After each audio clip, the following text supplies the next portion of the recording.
Hello दोस्तों। इसके पहले वाले वीडियो में हमने संविधान एवं संविधानवाद के बारे में फुल एक्सप्लेनेशन बताया था। इस वीडियो में हम प्रस्तावना प्रेमबल बताने जा रहे हैं और इसमें कुछ क्वेश्चन भी कराएंगे जो पिछले आईएएस में पूछा गया था और यूपीपीसीएल में पूछा गया था। कुछ मेंस के क्वेश्चन भी कराएंगे इस वीडियो में पूरा, जिससे प्रस्तावना का पूरा फुल एक्सप्लेनेशन बताएंगे आपको। तो देखते हैं प्रस्तावना होता क्या है। प्रस्तावना से तात्पर्य संविधान की भूमिका से है, जिसमें संविधान के उद्देश्यों और आदर्शों, शासन प्रणाली के स्वरूप और संविधान के लागू होने की तिथि का उल्लेख होता है। तो आप समझ गए होंगे प्रेमबल में मतलब क्या क्या होता है। भारत का संविधान उद्देश्य का या प्रस्तावना। हम भारत के लोग भारत को एक संपूर्ण प्रभुत्व संपन्न समाजवादी पंथ निरपेक्ष लोकतंत्रात्मक गणराज्य बनाने के लिए तथा उसके समस्त नागरिकों को सामाजिक, आर्थिक और राजनैतिक न्याय, विचार अभिव्यक्ति, विश्वास, धर्म और उपासना की स्वतंत्रता, प्रतिष्ठा और अवसर की समता प्राप्त कराने के लिए तथा उन सब में व्यक्ति की गरिमा और राष्ट्र की एकता और अखंडता सुनिश्चित करने वाले बंधुता बढ़ाने के लिए दृढ़ संकल्प होकर अपने इस संविधान सभा में आज तारीख 26 नवंबर 1949 ईस्वी मिति मार्गशीर्ष शुक्ल सप्तमी संवत 2006 विक्रमी को एतद द्वारा इस संविधान को अंगीकृत, अधिनियमित और आत्मर्पित करते हैं। तो आगे हम देखते हैं जवाहरलाल नेहरू। 13 दिसंबर 1946 संविधान सभा में उद्देश्य प्रस्ताव रखा गया। इसमें जानते हैं जो हमारा मतलब संविधान सभा में जो प्रस्ताव रखा गया था वो 13 दिसंबर 1946 को रखा गया था और संविधान सभा 22 जनवरी 1946 को उद्देश्य प्रस्ताव को स्वीकार कर लिया गया और जो हमारे उद्देश्य प्रस्ताव को जो स्वीकार किया गया था वो 22 जनवरी 1947 को स्वीकार किया गया था और इसे भारतीय संविधान की प्रस्तावना के रूप में मान्यता दी गई। और उसी दिन जानते हैं हमारे जो भारतीय संविधान की प्रस्तावना उसको मान्यता भी दी गई थी। यद्यपि उद्देश्य प्रस्ताव से निकलने के कारण इसका नाम उद्देश्य का रखा गया। और जो प्रस्तावना है इसमें सबसे बड़ी भूमिका मतलब व्यक्त की देनी है जवाहरलाल नेहरू। और ये कहाँ से लिया गया है, संकल्पना इनका मतलब कहाँ से लिया गया है, यूएसए से। भाषा विषय वस्तु ये ऑस्ट्रेलिया से। प्रस्तावना की विषय वस्तु ये 3 भागों में बांटा गया है। पहला है शासन शक्ति का स्रोत, दूसरा है शासन शक्ति का स्वरूप और तीसरा है शासन शक्ति का उद्देश्य। और हम आगे बात करते हैं शासन शक्ति का स्रोत जो जनता है, ये मतलब कैसे है, इसको हम इसके बारे में पूरा फुल बताएंगे। शासन शक्ति का स्रोत प्रस्तावना के अनुसार शासन शक्ति का स्रोत जनता है। जो हमारा मतलब प्रस्तावना उसके अनुसार जो शासन शक्ति का जो स्रोत है वो जनता है। अतः प्रस्तावना लोक प्रभुता है और जो प्रस्तावना वो लोक प्रभुता रहता है। और अगर हम बात करते हैं यहाँ पे लोक प्रभुता होता क्या है, देखिए लोक प्रभुता जो होता है मतलब इसके जनक जो है मतलब रूसो हैं। और रूसो कहाँ के रहने वाले हैं, क्वेश्चन पूछ सकता है। ये फ्रांस के रहने वाले हैं और इनका एक मतलब बहुत फेमस किताब भी है, इसका नाम है सोशल कॉन्ट्रैक्ट। तो आइए देखते हैं मतलब क्यों लोक प्रभुता है। देखिए प्रस्तावना से लोक प्रभुता शब्द प्रत्यक्षता नहीं पाया जाता है। इसमें देखिए बताया गया जो प्रस्तावना है उसमें जो लोक प्रभुता शब्द है इसे प्रत्यक्षता नहीं पाया जाता, फिर भी प्रस्तावना में लोक प्रभुता का विचार मौजूद है और इसमें जो है लोक प्रभुता का विचार मौजूद है। फिर भी प्रस्तावना की शुरुआत हम भारत के लोग शब्दावली से होती है और इसका अंत अंगीकृत, अधिनियमित और आत्मर्पित करते हैं शब्दों के साथ होता है, जिससे यह सिद्ध होता है कि शासन शक्ति का स्रोत जनता है। और मतलब जो मतलब दिया गया अंगीकृत, अधिनियमित और आत्मर्पित करते हैं इसके साथ होता है और इससे यह सिद्ध होता है कि ये जो शासन का शक्ति है स्रोत जनता है। और भारत का संविधान लोक प्रभुता पर आधारित है और जो हमारा संविधान है मतलब लोक प्रभुता पर आधारित है। चलिए आइए देख लेते हैं अधिनियमित होता क्या है। इसका जो मतलब होता है ये लागू करना होता है अधिनियमित मतलब। और देखिए ये हम मतलब ऐसे शॉर्ट नोट्स में मतलब आपको बता दिए। इसमें क्वेश्चन पूछ सकता है किसी भी एसएससी में या और भी यूपीपीसी में पूछ सकता है। ये संविधान बनकर तैयार हुआ 26 नवंबर 1949 का और इसी दिन हमारा संविधान दिवस इसी दिन के रूप में मनाया जाता है। और संविधान लागू कब हुआ था, ये 26 जनवरी 1950 को। आगे हम इसको बताएंगे कि मतलब जो संविधान बनकर तैयार हुआ और संविधान लागू हुआ, इसके बीच में इतना मतलब गैप क्यों हुआ 2 महीने का। तो आइए देखते हैं 26 जनवरी 1949 को, ये जो मतलब 26 नवंबर 1949 को जब हमारा मतलब संविधान बनकर तैयार हुआ था, उसी दिन देखिए हमारे चार प्रावधान भी मतलब लागू हुए थे।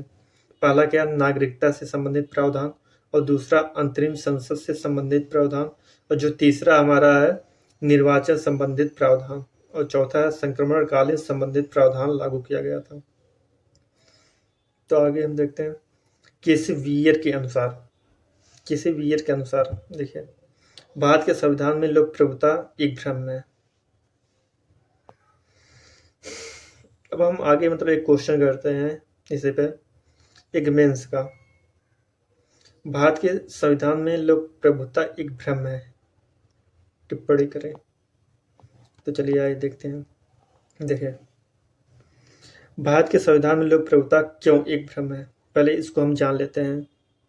इसको जो मतलब हमने लिखा है, इसको जो बताया है, इसको जब हम बता देंगे तो इसी को हमने एक शॉर्ट फॉर्म में इसी को लिखा है।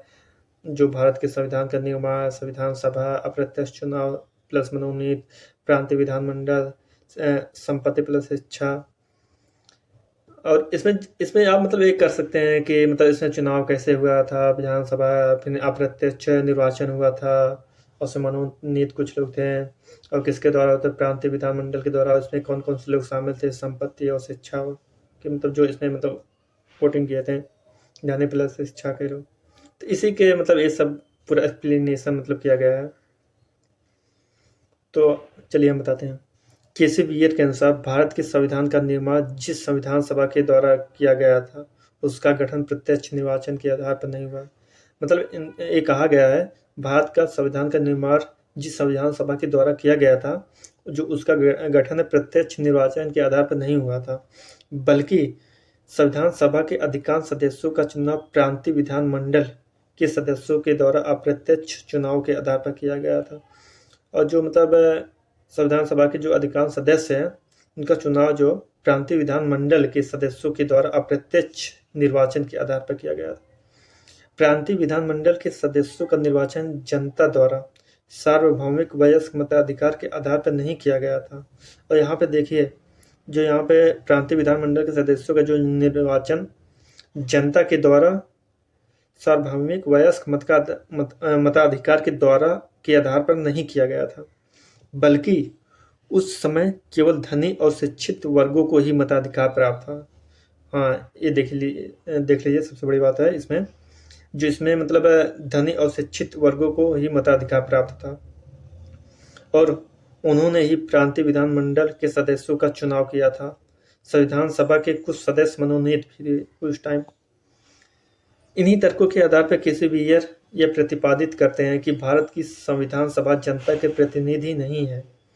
और जो केसी वियर साहब हैं, उनका मतलब ये प्रतिपादित करते हैं कि भारत की संविधान सभा जनता के प्रतिनिधि नहीं है, भारत के संविधान में लोक प्रभुता केवल एक भ्रम है, इसी के अनुसार मतलब वो कहे हैं।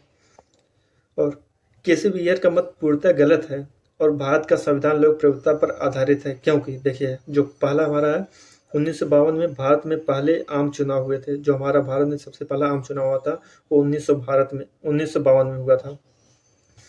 चुनाव में भारत की संविधान सभा अधिकांश सदस्यों ने भी भाग लिया था, और कुछ अपवादों को छोड़कर उनमें से अधिकांश ने भारी बहुमत से जीत दर्ज की।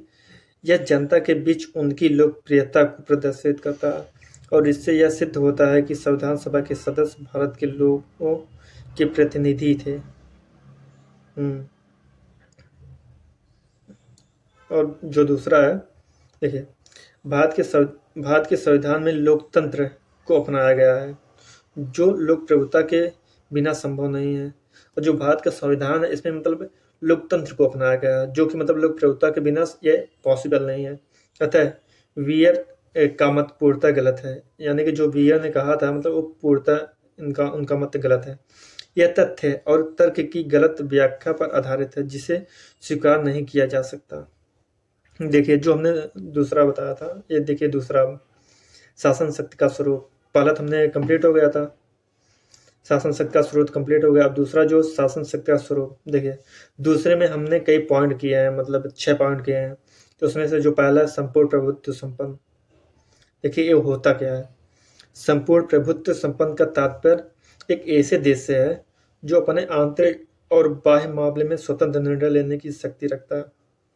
देखिए जो संपूर्ण प्रभुत्व संपन्न का मतलब ये होता है जो अपने आंतरिक और बाह्य मामलों को स्वतंत्र निर्णय लेने की शक्ति रखता है, उसी को हम मतलब संपूर्ण प्रभुत्व संपन्न में आते हैं। तो देखिए जैसे एक क्वेश्चन है, भूमंडलीकरण के वर्तमान दौर में संविधान की प्रस्तावना में वर्णित संपूर्ण प्रभुत्व संपन्न का आदर्श अप्रासंगिक हो गया है, चर्चा करें। तो आइए हम तो इसको मतलब करते हैं। मेंस क्वेश्चन है, क्यों अप्रासंगिक संपूर्ण प्रभुत्व संपन्न बताने के कारण। देखिए पहला जो है, भूमंडलीकरण के विश्व के देशों के बीच संपर्क बढ़ रहा है। जो मतलब भूमंडलीकरण है, इसके द्वारा विश्व के देशों के बीच संपर्क बढ़ रहा है, जिसके कारण कुछ मुद्दे वैश्विक मुद्दे बनकर उभरे हैं और भारत सहित कोई भी देश इन वैश्विक मुद्दों पर स्वतंत्र निर्णय नहीं ले सकता। देखिए जैसे एग्जाम्पल्स हम समझाते हैं हमको। वैश्विक मुद्दे में जैसे क्या क्या देखे हो सकते हैं, पर्यावरण, आतंकवाद, परमाणु अस्त्र, मानव अधिकार, ये सब तो प्रेजेंट टाइम में तो इसका सामना तो कर रहे हैं वैश्विक मुद्दों का। इस पर हम देखिए एक स्वतंत्र निर्णय नहीं ले सकते हैं इस पर, जैसे वैश्विक मुद्दे पे। और जो दूसरा है, भूमंडलीकरण के दौर में विश्व व्यापार संगठन जैसे WTO हो गया, अंतर्राष्ट्रीय मुद्रा कोष IMF हो गया और विश्व बैंक WB जैसी संस्थाओं का महत्व बढ़ता जा रहा है और वे अपने सदस्य देशों की आर्थिक नीतियों को प्रभावित करते हैं, जिससे यह माना जाता है कि संपूर्ण प्रभुत्व संपन्न का आदर्श कमजोर हो रहा है। भूमंडलीकरण के दौर में भी भारत को एक संपूर्ण प्रभुत्व संपन्न देश माना जा सकता है, क्योंकि देखिए जो पहला इसमें है, आज भी यदि वैश्विक मुद्दे जैसे कुछ अपवादों को छोड़ दें तो अधिकांश मामलों में भारत स्वतंत्र निर्णय लेने की शक्ति रखता है। जैसे इसमें जो मतलब यह है कि कुछ मुद्दों को अगर हम छोड़ दें तो भारत जो है ना वैश्विक मुद्दे पे, वैसे मुद्दे जैसे कुछ अपवादों को मतलब छोड़ देते हैं तो अधिकांश जो मामले हैं भारत स्वतंत्र निर्णय लेने की इसमें शक्ति रखता है। और जो दूसरा है, जहाँ तक WTO हो गया, IMF हो गया, WB हो गया संस्थाएं और इनमें भारत की संप्रभुता के प्रभावित होने का प्रश्न है, तो यह कहा जा सकता है कि भारत ने स्वेच्छा से इन संस्थाओं की सदस्यता ग्रहण की है। देखिए इसमें जो मतलब जो चीज़ें हैं मतलब भारत की संप्रभुता के प्रभावित करने वाले जो प्रश्न हैं, और तो यह कहा जाता है कि भारत के इसमें जो मतलब सदस्यता जो ग्रहण की है अपने स्वेच्छा से ग्रहण की है, ना कि मतलब वैश्विक स्तर पर किसी दबाव के कारण मतलब ग्रहण किया है, स्वेच्छा से ग्रहण किया है सदस्य, और स्वेच्छा से इन सदस्यों छोड़ भी सकता है। और मतलब ये स्वेच्छा से ग्रहण भी किया और स्वेच्छा से इन सदस्यों की छोड़ भी सकता है या त्याग कर सकता है। इससे यह स्पष्ट होता है कि भारत अपने राष्ट्रीय हित के आधार पर स्वेच्छा से निर्णय लेता है। यानी इससे मतलब ये सिद्ध होता है कि जो भारत है वो अपने हित मतलब राष्ट्रीय हित के आधार पर स्वेच्छा से किसी निर्णय को मतलब ग्रहण कर सकता है और छोड़ सकता है। अतः इन संस्थाओं की सदस्यता संप्रभुता की विरोध नहीं है। और इसमें हम देखिए दूसरा बात करते हैं जो हमने नहीं बताया था, कि इसमें जो हमने बताया था शासन शक्ति का स्वरूप में, इसमें देखिए पहला तो हमने करा दिया था संपूर्ण प्रभुत्व संपन्न हो गया।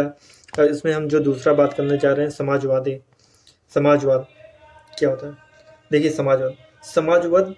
समाजवाद एक विचारधारा है जिसके अनेक तत्व हैं। जो समाजवाद है इसके देखिए मतलब अनेक तत्व हैं, ये विचारधारा है सोशलिज्म। इसमें देखिए जैसे चार संपत्ति का समाजीकरण, समानता, और तीसरा है मजदूर और वंचित वर्गों का कल्याण, चौथा शोषण की समाप्ति। और जो हमारा समाजवाद है इसको देखिए मतलब अगर हम समझे तो मार्क्सवाद के अनुसार या लोकतांत्रिक समाजवाद। मार्क्सवाद या समाजवाद मतलब दोनों ही मतलब एक ही युद्ध का मतलब फॉलो करते हैं, अनुसरण करते हैं। और इसमें देखिए क्या होता है, वर्ग संघर्ष होता है, क्रांति होती है, हिंसा, मतलब इसमें ये सब चीज़ें मतलब नहीं होती हैं। इसमें जो होता है लोकतांत्रिक अहिंसक साधन और दूसरा होता है चुनाव होता है, संसद के कानून होता है, योजनाबद्ध विकास, ये सब मतलब आते हैं लोकतांत्रिक समाजवाद में। लेकिन बट अगर इसमें हम बात करें समाजवाद में, तो मतलब जो लास्ट गोल होता है मतलब पहुंचने का होता है, दोनों मतलब दोनों का मतलब एक ही चीज़ होता है, बट इनका जो मतलब जाने का रास्ता ये मतलब अलग अलग होता है। जैसे मार्क्सवाद हो गया, इसमें मतलब हिंसा के द्वारा होता है, और लोकतांत्रिक साम्यवाद जैसे होता है, इसमें हिंसा के साधन के द्वारा होता है। यही चीज़ें इसमें है।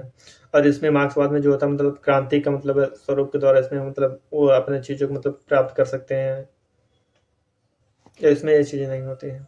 बट इनका जो लास्ट मतलब स्टेज होता है पाने का, मतलब एक ही चीज़ मतलब एक ही गोल होता है। तो सर्वोच्च न्यायालय के डीएस नकारा केस, इसको हम आगे चल के डीएस नकारा केस क्या होता है इसको हम आगे बात करेंगे।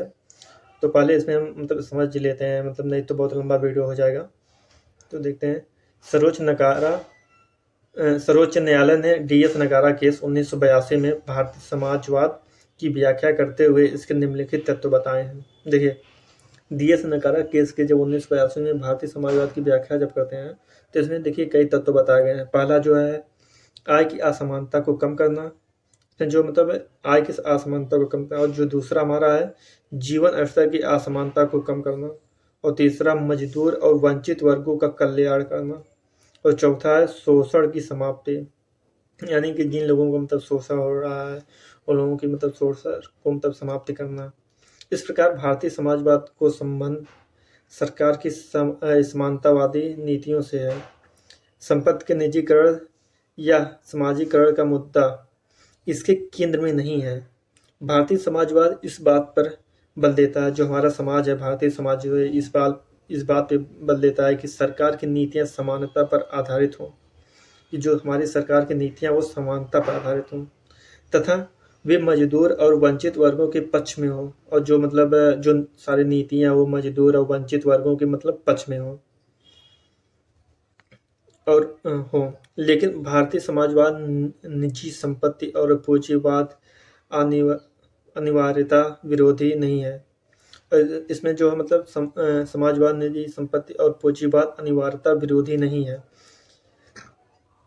तो भारतीय समाजवाद में निजी संपत्ति और सार्वजनिक संपत्ति का सह-अस्तित्व संभव है, और इस रूप में भारतीय समाजवाद पाश्चात्य समाजवाद से अलग है और इसका स्वरूप विशिष्ट है। और इसी प्रकार मतलब है जो भारतीय समाजवाद है पाश्चात्य समाजवाद से अलग है। इसमें देखिए मतलब एक क्वेश्चन के स्वरूप में हम मतलब कराते हैं मेंस के टाइम में। भारत में नई आर्थिक नीति ने प्रस्तावना में वर्णित समाजवाद के विचार को अप्रासंगिक बना दिया है। चर्चा करें। देखिए, हमारे जो पहले नई आर्थिक नीति मतलब लागू हुआ था वो 1991 में। इसका जो नाम था राव मनमोहन मॉडल। ये मतलब राव मनमोहन मॉडल का था, जो वहाँ पे जो मतलब पीवी नरसिम्हा राव थे, ये मतलब उस टाइम में मतलब प्रधानमंत्री थे, और जो मनमोहन सिंह जी थे वो वित्त मंत्री थे। तो देखते हैं हम नई आर्थिक नीति। ये देखिए मतलब तीन भागों में है। एक है उदारीकरण, निजीकरण और भूमंडलीकरण। तो देखते हैं उदारीकरण होता क्या। नियम और प्रक्रिया को उदार या सरल बनाना। इसमें जो होता है ना उदारीकरण में जितने जो नियम रहते हैं जो प्रक्रियाएं रहते हैं उसको मतलब एक सिंपल वे बनाना। और निजीकरण में क्या होता है, सरकारी उद्यम निजी क्षेत्र में सौंपना। इसमें जो होता है निजीकरण में, इसमें जैसे भी कोई भी गवर्नमेंट चीज़ें होती हैं उसको प्राइवेट कर देना, तो ये मतलब निजी हाथे में सौंप देना किसी को, ते चीज़ें होती हैं। और भूमंडलीकरण क्या होता है, भारत की अर्थव्यवस्था को वैश्विक अर्थव्यवस्था से जोड़ना। और जो भारत का मतलब जैसे ग्लोबलाइजेशन होता है, ग्लोबलाइजेशन इसमें जो होता है ना, जो भारत की अर्थव्यवस्था इसको मतलब एक मतलब वैश्विक अर्थव्यवस्था से इसमें मतलब जोड़ा जाता है। इसको मतलब ये हम आगे चल के बहुत अच्छे से एक्सप्लेन करेंगे। देखिए, नई आर्थिक नीति ने भारत में पूंजीवाद और निजी संपत्ति को बढ़ावा दिया है, जिसके कारण यह आरोप लगा कि भारत में पूंजीवाद मजबूत हो रहा है और समाजवाद कमजोर हो रहा है। देखिए, जो हमारी नई आर्थिक नीति ने भारत में पूंजीवाद और निजीवाद संपत्ति में बढ़ावा दिया है, जिसके कारण यह आरोप लगाया जाता है कि भारत में जो है मतलब पूंजीवाद मजबूत हो रहा है और जो हमारा समाजवाद है ये कमजोर हो रहा है। लेकिन यह मत सत्य नहीं है, ये मत जो हमारा मतलब सही नहीं है। तो है क्या, देखिए भारतीय समाजवाद पाश्चात्य समाजवाद से अलग है। जो हमारा भारतीय समाजवाद है, ये तो हमने पहले ही बताया था, जो भारतीय समाजवाद है ये पाश्चात्य समाज से अलग है। भारतीय समाजवाद के केंद्र में संपत्ति के निजीकरण या समाजीकरण का मुद्दा नहीं है, बल्कि समाजवाद के केंद्र से समानता, शोषण विहीनता तथा मजदूर और वंचित वर्गों का कल्याण करना है। इसमें देखिए मतलब ये जो होता है वंचित तथा मजदूर और वंचित वर्गों का कल्याण मतलब होता है। देखिए डीएस नकारा केस, अतः नई आर्थिक नीति में भारत में पूंजीवाद मजबूत होता है। लेकिन देखिए जो डीएस नकारा केस है, इसमें नई आर्थिक नीति से भारत में पूंजीवाद क्या होगा, मजबूत होगा, लेकिन इससे समाजवाद कमजोर नहीं हुआ है। हमारी देखिए इसमें जो डीएस नकारा केस की जो नई आर्थिक नीति से, इसमें हमारा जो मतलब पूंजीवाद मजबूत हो रहा है, लेकिन जो हमारा समाजवाद है ना, ये कमजोर नहीं हो रहा है। आज भी भारत में सरकार समावेशी विकास की नीति को मानती है तथा वंचित वर्ग के पक्ष में अनेक योजनाएं चलाई जाती है। जो हमारा मतलब वंचित वर्ग हैं, उन लोगों के लिए मतलब एक अनेक योजनाएं चलाई जाती है जो हमारे गवर्नमेंट, जो भारत में समाजवाद को प्रासंगिक बनाता है, और वह भारत के समाजवाद को प्रासंगिक बनाता है।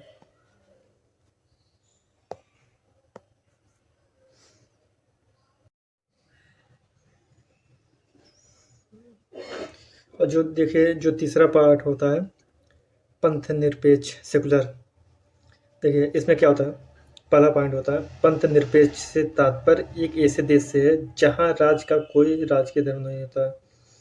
मतलब इसमें किसी भी मतलब देश का कोई राजकीय धर्म नहीं होता है। और जो दूसरा होता है राज्य अपने नागरिकों के बीच धर्म के आधार पर भेदभाव ना करे। और इसमें होता है कि कोई भी स्टेट या कोई भी राज्य नागरिकों के बीच कोई किसी भी प्रकार का धर्म के आधार पर कोई भेदभाव नहीं करेगा। और जो तीसरा होता है सभी धर्मों के अनुयायियों को समान रूप से धार्मिक स्वतंत्रता का अधिकार प्राप्त हो। और यहाँ पे सभी धर्मों के जो अनुयायी होते हैं उनको समान रूप से स्वतंत्रता का अधिकार प्राप्त हो। और आइए देखते हैं धर्म और राज में। देखिए धर्मतंत्र नास्तिक और अनिश्वरवादी या पंथ निरपेक्ष। देखिए धर्मतंत्र क्या होता है, इसमें देखिए राज्य की नीति किसी धर्म विशेष पर आधारित होती है। इसमें जो होता है सार्वजनिक जीवन या व्यक्तिगत जीवन जो है धर्म पर मतलब ये आधारित होता है। और इसमें अगर बात करें नास्तिक वाले में, तो इसमें मतलब ये धर्म के विरोधी होते हैं। ये मतलब खासकर जैसे जो साम्यवाद होते हैं, इस ये होते हैं धर्म विरोधी शासन। इसमें देखिए होते हैं सार्वजनिक जीवन, व्यक्तिगत जीवन। और ये देखिए तीसरा जो हमारा पंथ निरपेक्ष, सार्वजनिक जीवन में धर्म का हस्तक्षेप नहीं होगा। इसमें जो है सार्वजनिक जीवन में हस्तक्षेप नहीं होगा, किंतु व्यक्तिगत जीवन में सभी को धार्मिक स्वतंत्रता होगी। तो इसमें जो मतलब व्यक्तिगत जीवन में जो होगी सभी को मतलब चाहे किसी भी धर्म को उनको धार्मिक स्वतंत्रता होगी। और इसमें देखिए हम आइए एक क्वेश्चन करते हैं, भारत की सीमा तक एक पंथ निरपेक्ष राज्य माना जा सकता है या है।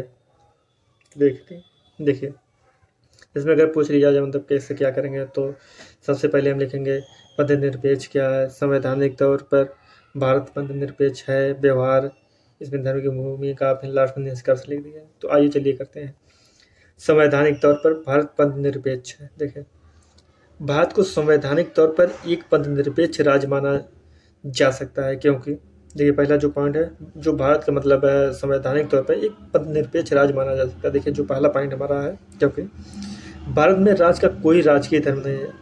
ये तो हमने पहले ही बता दिया था कि भारत में जो मतलब राज्य कोई भी राजकीय धर्म नहीं है। और प्रस्तावना भारत को पंथ निरपेक्ष कहती है। जो प्रस्तावना है भारत को पंथ निरपेक्ष कहती है।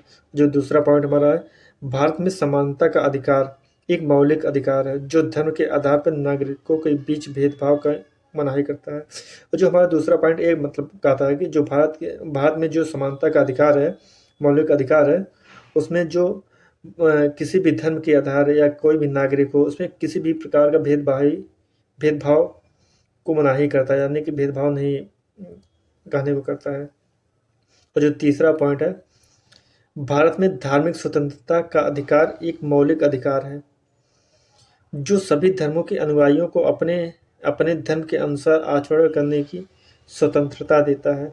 लेकिन व्यवहार में भारतीय राजनीति में धर्म महत्वपूर्ण भूमिका निभाता है, जिसे अनेक रूपों में देखा जा सकता है। जैसा कि हम मतलब बात कर सकते हैं, जो तीसरा है अगर मतलब भारत में संवैधानिक स्वतंत्रता का अधिकार एक मौलिक अधिकार है, किंतु अगर राजनीतिक के हिसाब से बात करें तो ये एक बहुत बड़ा मुद्दा हो जाता है। जैसे अभी चल रहा है प्रेजेंट टाइम में जो हिंदू और मुस्लिम यही सब चीज़ें।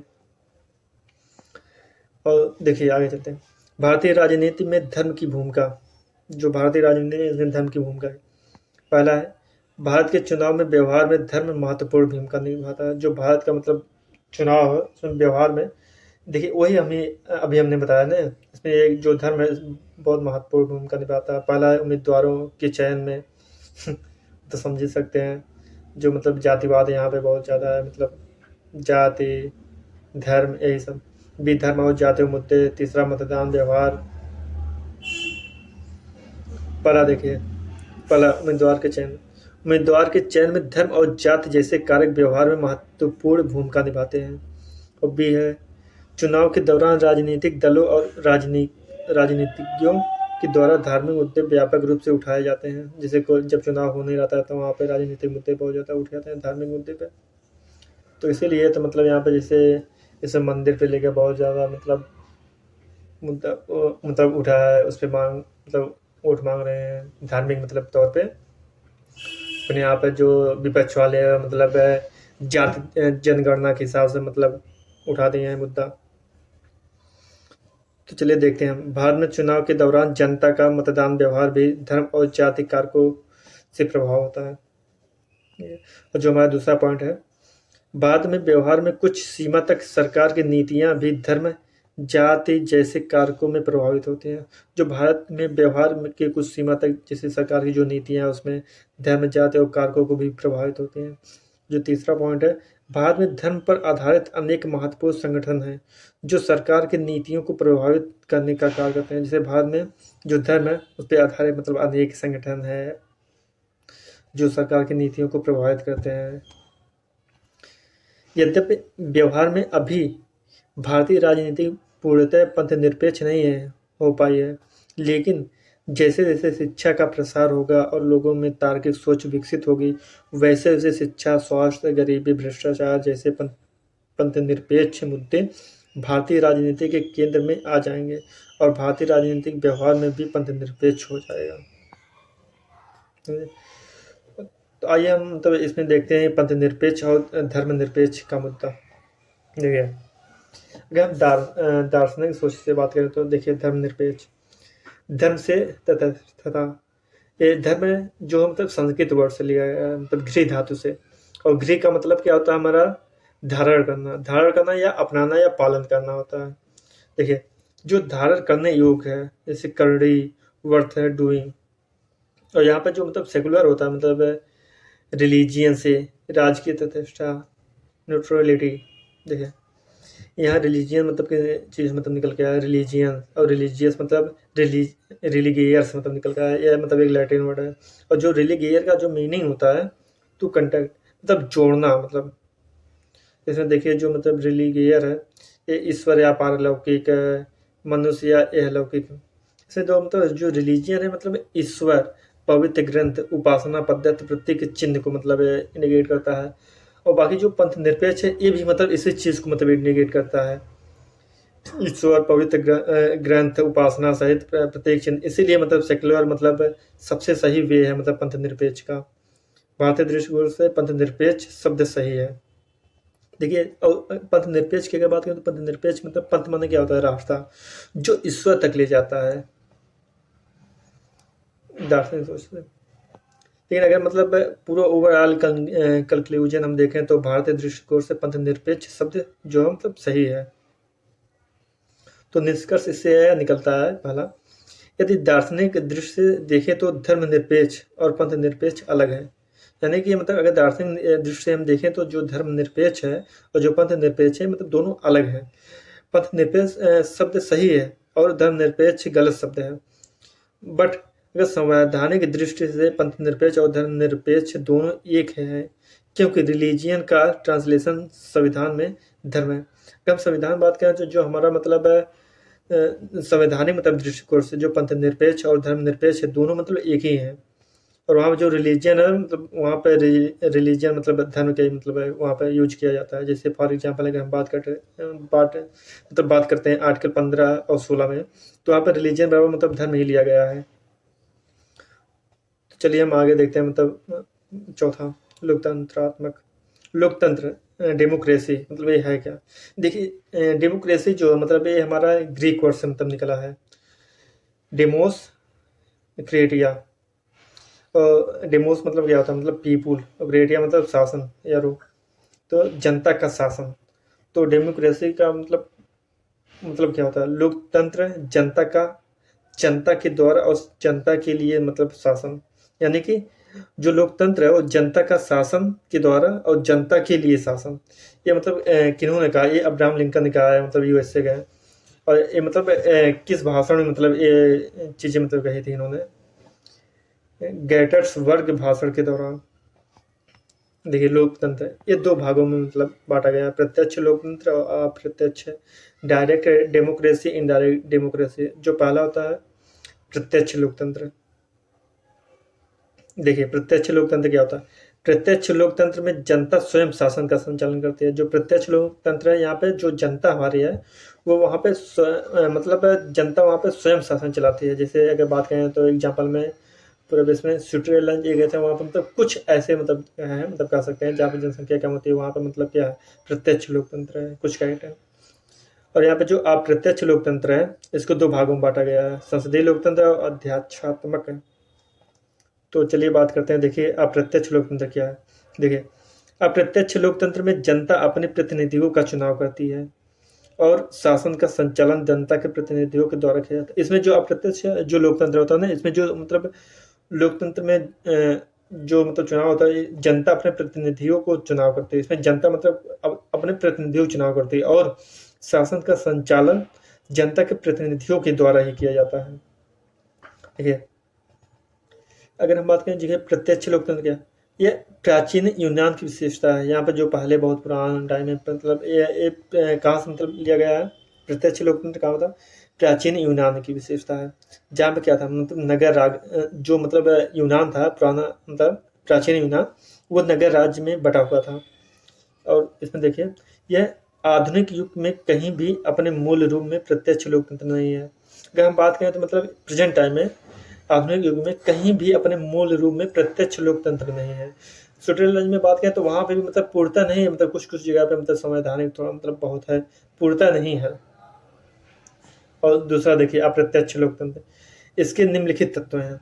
देखिए पहला बहुमत शासन, दूसरा नियतकालिक चुनाव, तीसरा सार्वभौमिक वयस्क मताधिकार, चौथा प्रतियोगिता पूर्ण दल प्रणाली, और पांचवा लोकतंत्र की संस्थाएं और प्रतिक्रियाएं का होना। जैसे एग्जाम्पल में बात करें संसद हो गया, चुनाव आयोग, न्यायपालिका आदि। देखिए जो हमने बताया था अप्रत्यक्ष में दो भाग होते हैं। देखिए इसमें संसदीय और अध्यात्मात्मक लोकतंत्र में अंतर। देखिए क्या होता है संसदीय लोकतंत्र, ये देखिए इसमें देखिए आते हैं भारत और ब्रिटेन, और अध्यात्मात्मक में यूएसए अमेरिका। देखिए इसमें जो पहला पॉइंट है यह संसदीय लोकतंत्र में विधायिका प्लस कार्यपालिका आपस में जुड़ी हुई होती है। इसमें जो मतलब विधायिका और कार्यपालिका इसमें आपस में जुड़ी होती है, और विधायिका के सदस्यों से कार्यपालिका का निर्माण होता है, और जो मतलब यहाँ पे जो विधायिका होती है उसी के सदस्यों से हमारा जो कार्यपालिका का निर्माण होता है। बट यहाँ पे देखिए अध्यक्षात्मक में विधायिका, कार्यपालिका और न्यायपालिका तीनों मतलब एक दूसरे से अलग होते हैं, जिसे सख्त का पृथक्करण कहते हैं। और इसमें देखिए दूसरा पॉइंट है जो है संसदीय लोकतंत्र में यह नाम मात्र की कार्यपालिका और वास्तविक कार्यपालिका में अंतर पाया जाता है। जो हमारा संसदीय लोकतंत्र इसमें देखिए दोनों में कार्यपालिका और जो वास्तविक कार्यपालिका आता है इसमें मतलब डिफरेंस पाया जाता है। जैसे नाम मात्र है, जो हमारे राष्ट्रपति होते हैं वो नाम मात्र है, और जो वास्तविक जो होते हैं मतलब वो पीएम होते हैं। ऐसे मतलब इसका हम मतलब कहना कह सकते हैं, अगर जब पे कहीं भी सिग्नेचर या कुछ भी करना होता है तो वहाँ पे राष्ट्रपति का मतलब है होता है, बट वहाँ पे जो वास्तविक कार्यकाल होता है वो मतलब प्रधानमंत्री का होता है। और इसमें अगर बात करें अध्यक्षात्मक में, इनमें नाम मात्र की कार्यपालिका और वास्तविक कार्यपालिका में अंतर नहीं होता, इसमें मतलब होता ही नहीं है।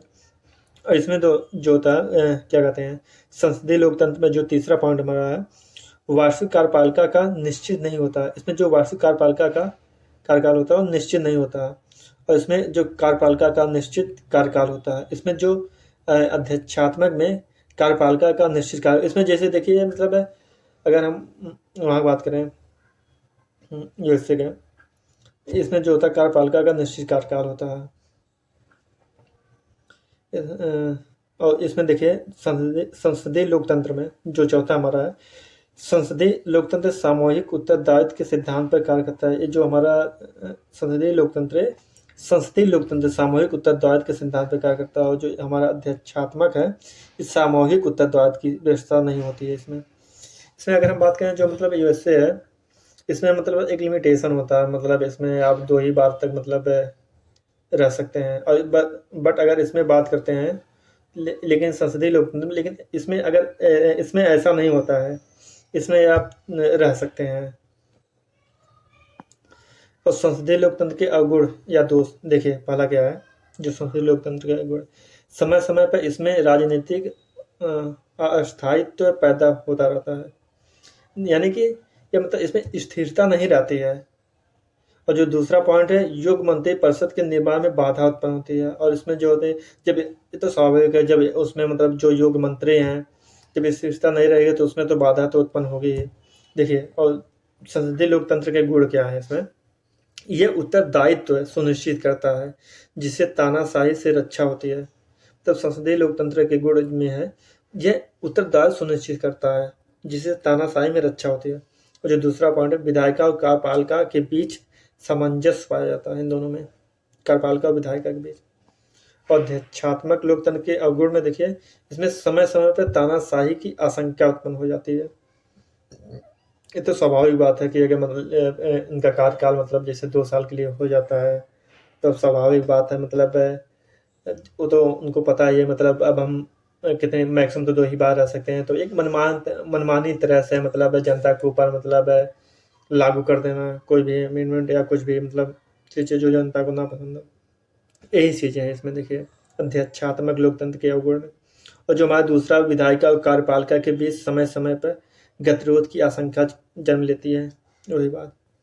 अध्यक्षात्मक लोकतंत्र के गुण देखिए, अध्यक्षात्मक प्रणाली राजनीतिक अस्थायित्व सुनिश्चित करती है, इसमें जो मतलब अस्थायित्व सुनिश्चित करती है। और जो दूसरा पॉइंट है, योग मंत्र परिषद के निर्माण की संभावना जन्म लेती है। और इसमें योग मंत्र परिषद की संभावना मतलब योग मंत्र परिषद के निर्माण की संभावना जन्म लेती है। चाहिए एक हम क्वेश्चन करते हैं, देखिए इसी पे, भारत में संसदीय लोकतंत्र को अपनाया गया है, क्या वर्तमान परिस्थितियों भारत को संसदीय लोकतंत्र छोड़कर अध्यक्षात्मक लोकतंत्र अपना लेना चाहिए? आप क्या सोच रहे हैं बताइए। देखिए,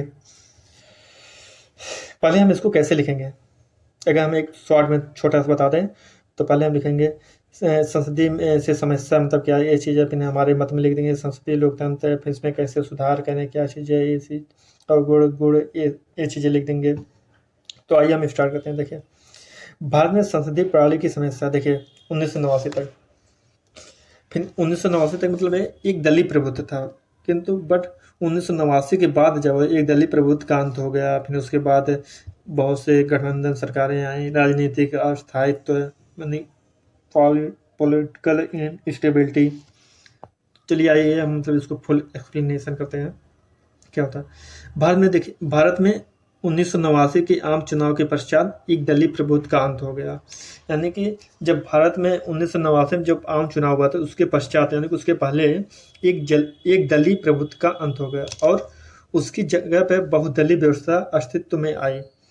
बहुदलीय व्यवस्था की एक प्रमुख विशेषता गठबंधन सरकार का निर्माण, और जब मतलब एक दलीय का अंत हो गया तो वहाँ पर उसके बाद बहुदलीय वहाँ पे आई।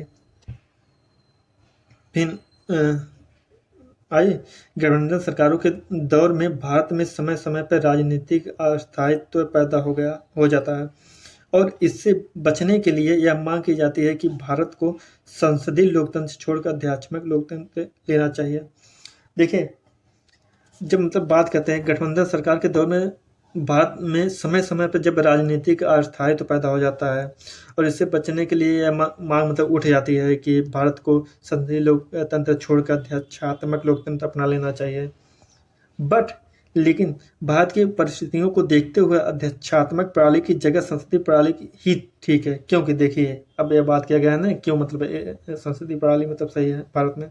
देखिए जो पहला पॉइंट हमारा है, भारत जैसे देश में जहाँ व्यापक पैमाने पर अशिक्षा, गरीबी, जातिवाद, संप्रदायवाद आदि पाया जाता है तथा जनता का मतदान व्यवहार धर्म, जाति, क्षेत्र जैसे कारकों से प्रभावित होते हैं।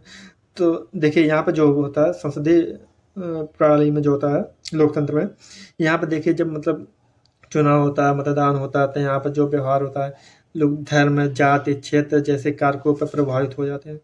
जैसे आशंका सदैव बनी हो रहेगी कि कोई कट्टर व्यक्ति भारत का राष्ट्रपति निर्वाचित हो जाए। अध्यक्षात्मक प्रणाली में ऐसे व्यक्ति को हटाना कठिन हो जाएगा और देश में के लोकतंत्र को नष्ट कर देगा। देखिए अध्यक्षात्मक प्रणाली में जो होता है ना, इसमें जो अगर मान लीजिए मतलब राष्ट्रपति बन भी जाते हैं, तो इसमें जो मतलब महाभियोग मतलब लाया जाता है, उनको हटाने के लिए बहुत डिफिकल्टी लेवल का मतलब फेस करना पड़ जाएगा फिर, इसीलिए। और यहाँ पे जो मतलब जब चुनाव होता है, मतदान होता है, तो गरीबी, जातिवाद, संप्रदाय, ये सब चीज़ें मतलब होने लगती हैं। यहाँ पे जातिवाद लोग देखने लगते हैं, धर्म, यही सब चीज़ें हैं। और दूसरा पॉइंट देखें, भारत में विगत 2 दशकों से राजनीतिक अस्थायित्व की समस्या नहीं रही है। लगभग मतलब दो दशकों मतलब 20 वर्ष से तो राजनीतिक अस्थायित्व की समस्या नहीं रही है। और तीसरा पॉइंट, भारत में सर्वोच्च न्यायालय ने संसदीय लोकतंत्र को संविधान का मूल ढांचा घोषित किया है। जो भारत में सर्वोच्च न्यायालय ने संसदीय लोकतंत्र को संविधान का मूल ढांचा घोषित किया, जिसके कारण संसदीय लोकतंत्र को हटाने तथा अध्यक्षात्मक लोकतंत्र को लाने में संवैधानिक बाधाएं हैं। एक चीज़ हम आपको बता दें, मतलब कहीं पे भी अगर मूल ढांचा मतलब घोषित हो जाता है, तो उसको मतलब हटाना मतलब तो फिर वो नहीं हटाया जा सकता है। चलिए हम आगे बात करते हैं जो हमारा है मतलब 5वां पॉइंट, गणराज्य रिपब्लिक मतलब ये क्या होता है। देखिए गणराज्य से तात्पर्य एक ऐसे देश से जहाँ राज्य का प्रमुख वंशानुगत या मनोनीत ना होकर जनता के द्वारा प्रत्यक्ष या अप्रत्यक्ष रूप से निर्वाचित हो। मतलब इसका मतलब ये है कि गणराज्य में जो राज्य का प्रमुख होता है ये वंशानुगत नहीं होता है, मनोनीत ना होकर जनता के द्वारा प्रत्यक्ष या अप्रत्यक्ष रूप से मतलब अप्रत्यक्ष रूप से मतलब निर्वाचित होते हैं। देखिए इनमें जो होता है मतलब राज्य का प्रमुख यानी कि हेड ऑफ स्टेट, जिसके नाम से शासन चलाया जाता है, यानी कि हमारे राष्ट्रपति, और शासन का प्रमुख यानी कि हेड ऑफ गवर्नमेंट, जो वास्तव में शासन चलाए, जैसे प्रधानमंत्री हो गए। अगर हम यहीं ब्रिटेन की बात करें, राज्य का प्रमुख, इसमें मतलब सम्राट होते हैं। इसमें बात करने जानते हैं क्या होता है, इसमें जो होते हैं, इसमें जैसे वंशानुगत मतलब होते मतलब आते रहते हैं। जैसे अगर मान लीजिए जैसे जो राजा है उनके जो सबसे बड़े पुत्र हैं, तो वही मतलब आगे चल के सम्राट बनेंगे, वही वहाँ पे फिक्स रहता है। बट अगर हम इंडिया की बात करें तो यहाँ पे फिक्स नहीं रहता है।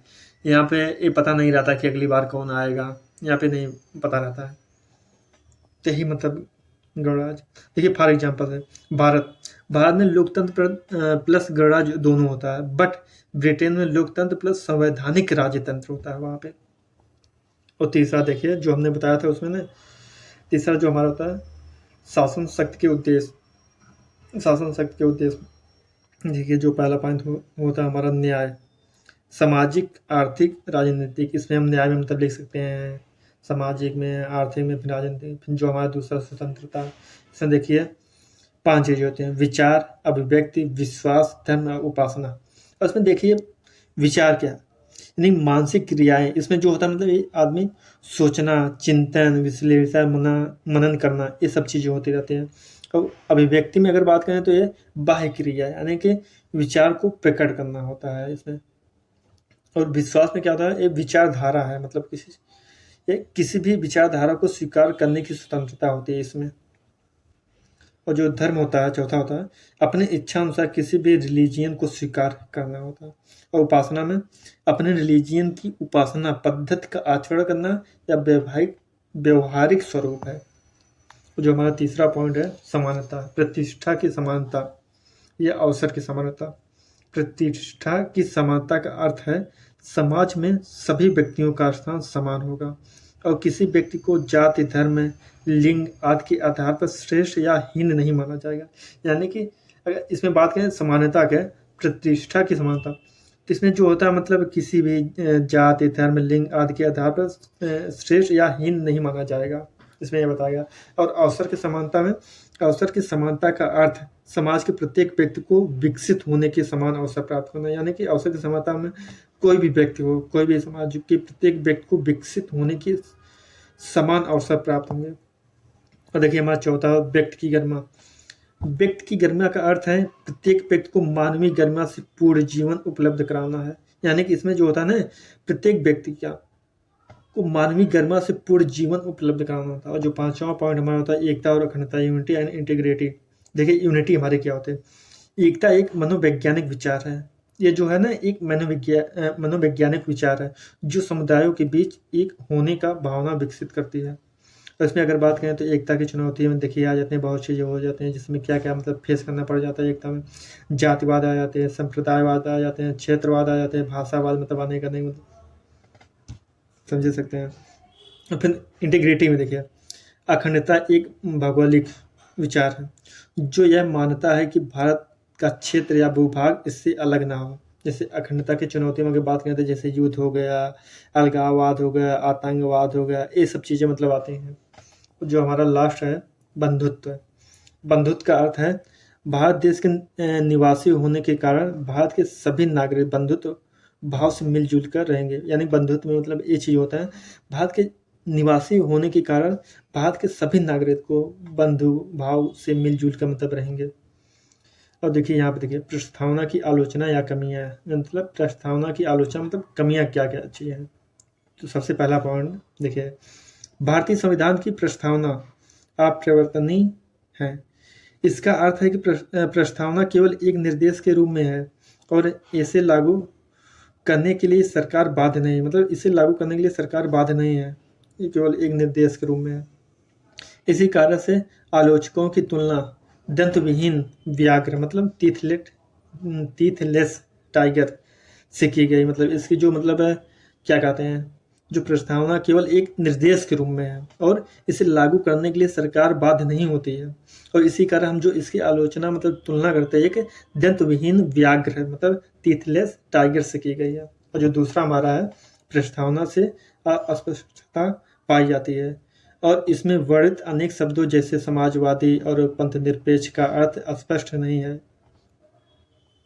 जो हमारा तीसरा पॉइंट है, भारत के संविधान निर्माताओं ने प्रस्तावना की संकल्पना अमेरिका से ग्रहण की तथा प्रस्तावना की भाषा, विषय वस्तु ऑस्ट्रेलिया के संविधान से प्रभावित है। अतः प्रस्तावना भारत के संविधान निर्माताओं को मौलिक देन नहीं है। मौलिक देन नहीं मतलब ये जो निर्माता है। प्रस्तावना का महत्व यहाँ पर देखिए, प्रेमबल का जो हमारा मतलब महत्व क्या है कि हम मुंशी, मतलब वो मुंशी नहीं है जो आप लोग सोच रहे हैं, मतलब ये मतलब मुंशी है, मतलब कि मुंशी। प्रस्तावना भारत की राजनीतिक जन्म पत्री या जन्म कुंडली है। देखिए यहाँ पे क्या, अगर मान लीजिए क्वेश्चन पूछ देता है मीन्स में, प्रस्तावना भारत की राजनीतिक जन्म कुंडली है, चर्चा करें। तो सबसे पहले हम इसमें मतलब देखिए छोटे छोटे मतलब पॉइंट मतलब इसमें एक शॉर्ट में बता दे रहे हैं। सबसे पहले जन्म कुंडली लिखेंगे, फिर प्रस्तावना में लिखेंगे शासन का स्रोत, शासन का स्वरूप, न्याय, स्वतंत्रता, इसी के अंतर्गत सब कुछ लिखेंगे। तो आइए हम मतलब आगे चलते हैं, करते हैं। जिस प्रकार जन्म पत्र किसी व्यक्ति के भावी जीवन के बारे में बताती है, उसी प्रकार प्रस्तावना भविष्य के भारत की स्वरूप प्रस्तुत करते हैं। देखिए जिस प्रकार जन्म पत्र किसी व्यक्ति के भावी जीवन के मतलब आने वाले जो उसका मतलब जीवन है उसके बारे में बताती है, उसी प्रकार प्रस्तावना जो होती है भविष्य के भारत की स्वरूप प्रस्तुत करती है। प्रस्तावना भारत में शासन व्यक्ति के स्रोत, शासन शक्ति के स्वरूप और शासन शक्ति के उद्देश्य को बताती है, जैसा कि हमने अभी पिछले में सभी मतलब तीनों चीज को मतलब बताया है। और जो दूसरा पॉइंट बना, न्यायपूर्ति गजेंद्र गड़गर के अनुसार यद्यपि प्रस्तावना संविधान का अंग नहीं है और इसे शासन करने की कोई विशिष्ट शक्ति प्रदान नहीं होती है, फिर भी प्रस्तावना संविधान निर्माताओं को मस्तिष्क को समझने की कुंजी है। इसी आधार पर गजेंद्र गड़गर ने यह प्रतिपादित किया है कि प्रस्तावना संविधान के निर्वाचन यानी कि व्याख्या में सहायता करती है। प्रस्तावना के माध्यम से संविधान में निहित अस्पष्टता को दूर किया जाता है जो हमारा तीसरा पॉइंट है, ठाकुर दास भार्गव के अनुसार प्रस्तावना संविधान की आत्मा है। मतलब जो ठाकुर दास भार्गव जी हैं, मतलब उनके अनुसार जो प्रस्तावना है वो संविधान की आत्मा है। देखिए, एक मतलब क्वेश्चन पूछ सकता है मतलब प्रेम में कि किन के अनुसार मतलब क्या कहते हैं अनुसार मतलब संविधान की जो प्रस्तावना है, प्रस्तावना संविधान की आत्मा है। तो मतलब उसमें हम मतलब अगर ऑप्शन में दिया रहेगा ठाकुर दास भार्गव तो उसमें मतलब टिक कर देंगे। आगे चल के हम बताएंगे मतलब आर्टिकल 32 में भी दिया है उसमें आत्मा का, तो हम अभी आगे बताएंगे फिर नेक्स्ट वीडियो में। तो देखिए, जिस प्रकार आत्मा के बिना शरीर महत्वहीन है, उसी प्रकार प्रस्तावना के आदर्शों के बिना भारत का संविधान महत्वहीन हो जाएगा। प्रस्तावना के आदर्श ही संविधान को जीवांत बनाते हैं। यानी कि जिस प्रकार आत्मा के बिना शरीर महत्वहीन है, उसी प्रकार प्रस्तावना के आदर्शों के बिना भारत का जो संविधान महत्वहीन हो जाएगा। प्रस्तावना के आदर्शों को ही संविधान को जीवांत बनाते हैं। समझे। और जो चौथा पॉइंट है, ननी पालखीवाला के अनुसार प्रस्तावना संविधान का परिचय पत्र है। यानी पालखीवाला के अनुसार प्रस्तावना जो होता है संविधान का परिचय पत्र। देखिए, प्रस्तावना में भारतीय संविधान का दर्शन पाया जाता है। प्रस्तावना स्वाधीनता आंदोलन के आदर्शों की झलक मिलती है। आइए देखते हैं प्रस्तावना संबंधित मुद्दा। देखिए, इसमें देखिए पहला, प्रस्तावना संविधान का अंग है या नहीं, प्रस्तावना संशोधनीय है या नहीं। देखिए, अगर इसमें हम बात करें बेरूबाड़ी विवाद में जो 1960 में, और जो दूसरा है केशवानंद भारती के केस में। पहले तो ये मतलब बेरूबाड़ी विवाद में बताया गया था कि मतलब जो प्रस्तावना है मतलब संविधान का अंग नहीं है। बट जब केशवानंद भारती का केस आया 1973 में, तो ये मतलब तो यहाँ पे मतलब बताया गया प्रस्तावना जो संविधान का अंग है और प्रस्तावना मतलब संशोधनी भी है। और या फिर उसके बाद मूल ढांचा में मतलब इसको कन्वर्ट किया गया। इसमें देखिए आ जाते हैं LIC के केस, फिर मिनरवा मिल्स केस, फिर SR मुंबई केस। तो अतः वर्तमान स्थिति निम्नलिखित है। पहला, प्रस्तावना संविधान का अंग है और प्रस्तावना में संशोधन किया जा सकता है। मतलब जो हमारा केशवानंद भारती के बाद जो हुआ, इसमें जो होता है ना, ये प्रस्तावना संविधान का अंग है और इसमें संशोधन किया जा सकता है। जो तीसरा पॉइंट है, यदि प्रस्तावना में कोई मूल ढांचा पाया जाता है तो उस मूल ढांचा में संशोधन नहीं किया जाता, जो कि हमने अभी इसके पहले बताया था। अभी तक प्रस्तावना में केवल एक बार, यानी कि जब 42वां मतलब अमेंडमेंट 1976 के द्वारा संशोधन हुआ था। और इसको देखिए, हम सबसे बड़ी बात यह है कि इसको अभी तक इसको मतलब जो संशोधन हुआ था 42वां, उसी को मिनी कॉन्स्टिट्यूशन राइटिंग कहते हैं। और इसमें देखिए मतलब कौन कौन से मतलब क्या कहते हैं, कौन कौन से मतलब चीज़ें ऐड हुई थी, मतलब जैसे कंसेप्ट कौन कौन से मतलब यूज होते हैं। पहला देखिए, समाजवाद, पंथ निरपेक्ष, अखंडता को मतलब उसमें ऐड किया गया था जब हमारा 42वां अमेंडमेंट मतलब संशोधन हुआ था। इसमें मतलब क्वेश्चन भी मतलब IAS में पूछा गया था, PY में। देखिए क्या क्वेश्चन पूछा गया था। 26 जनवरी 1950 के अनुसार आर या 42वां संशोधन के पहले भारत की स्थिति, और ये 4 ऑप्शन हमारे दे दिए थे। पहला है संपूर्ण प्रभुत्व संपन्न लोकतंत्रात्मक गणराज्य, और दूसरा समाजवादी, तीसरा पंचनिरपेक्ष, और डी वाला BNC। तो इसमें देखिए हम इसमें जो मतलब करेक्ट आंसर होगा ये हमारा संपूर्ण प्रभुत्व शासन लोकतंत्रात्मक गणराज्य। क्योंकि देखिए जो हमारा समाजवादी और पंथनिरपेक्ष पहले भी था बट ऑफिशियल डिक्लेयर नहीं हुआ था। और देखिए एक बार UPPCS ने मतलब देखिए ऐसा क्वेश्चन पूछ दिया था, 42वां संशोधन के द्वारा प्रस्तावना में कितने शब्द जोड़े गए हैं। तो इसमें मतलब इसमें हम 3 उसमें मतलब आंसर में क्या दिया था, मतलब 4 दिया था। अब हम बताते हैं मतलब कैसे। देखिए इसमें जो मतलब जोड़ा गया था समाजवादी, पंथ निरपेक्ष और अखंडता था। तो मतलब इसमें और को भी मतलब काउंट किया गया था। मतलब समाजवादी एक हो गया, दूसरा पंथ निरपेक्ष हो गया, तीसरा और हो गया, चौथा अखंडता हो गया। तो उसमें मतलब जो आंसर में दिया था 4 दिया था ऐसे। बट अगर हम बात करें एक कंसेप्ट मतलब 3 ही है बट शब्द 4 है। तो देखिए मेरे से 2016 में मतलब क्वेश्चन पूछा गया था, और देशिका में शब्द गणराज्य के साथ जुड़े प्रत्येक विशेषण पर चर्चा करें। क्या वर्तमान परिस्थितियों में प्रतिरक्षणी है। तो देखिए हम इसको मतलब कैसे लिखेंगे, एक शॉर्ट फॉर्म बता दे रहे हैं, आप लोग लिखने का प्रयास करिएगा। पहला देखें, गणराज्य से जुड़े विशेष, और पहले इसके बारे में हम लिखेंगे संपूर्ण प्रभुत्व संपन्न, दूसरा समाजवादी, तीसरा पंथ निरपेक्ष, चौथा लोकतंत्र गणराज्य, और जो दूसरा होता है क्या है, प्रतिरक्षणी है। इसमें देखिए गुलाम, समाजवाद की रक्षा, फिर इसमें मतलब समाजवाद की रक्षा हो जाती है जिससे आर्थिक असमानता, फिर इसमें पंथ निरपेक्ष की रक्षा ना हो, मतलब धार्मिकता खतरे में पड़ जाएगी, और तानाशाही, ये सब। चलिए अब इस वीडियो को मतलब एंड करते हैं। अब आगे हम चल के मौलिक अधिकार बताएंगे आगे नेक्स्ट वाले वीडियो में। Thank you.